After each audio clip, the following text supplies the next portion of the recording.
Effet collatéral du confinement dont on parle peu. Les hommes découvrent la gestion du foyer, tâches domestiques, charge mentale, témoignage édifiant d'un homme qui a perdu tous ses repères. Oui, bonjour.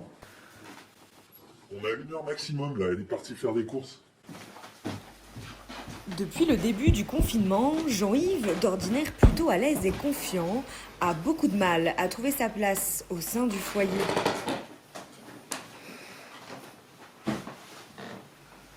Il témoigne à visage couvert pour, dit-il, préserver sa réputation.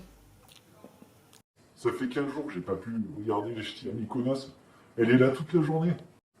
Mais elle a besoin de calme pour se réunir avec ses copines sur House Party. Pas le choix.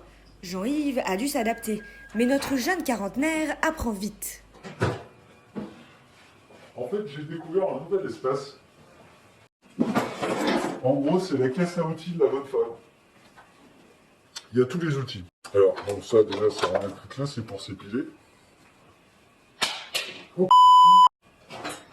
j'ai cherché partout cet hiver, c'est pour dégivrer le pare-brise de la bagnole. Un truc là. C'est pour ranger le PQ.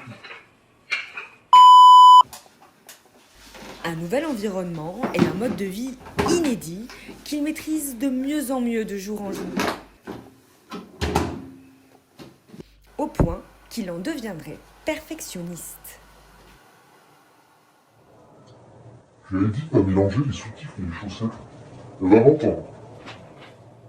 Loulou, je suis rentrée. Oui, ma louloute, t'as croisé personne, j'espère. Ouais, comme t'as rien à faire, range mes sockets par cavalier de couleur, s'il te plaît.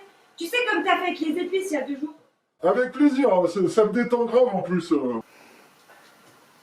Véritable homme moderne accompli, Jean-Yves a trouvé son équilibre et parvient à s'émanciper au prix de quelques remises en question nécessaires. Quand on s'est mis ensemble, j'ai tout de suite aimé son côté libre, sauvage.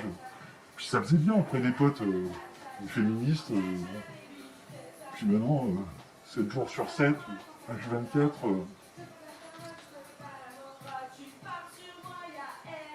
C'est dur quoi.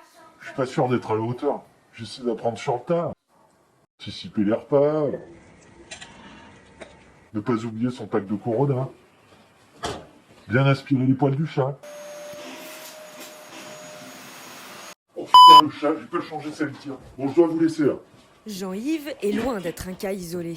Selon un récent sondage, 1 Français sur 2 dans un couple hétéro préférait être contaminé par le Covid-19 plutôt que d'avoir à vivre le quotidien de sa compagne.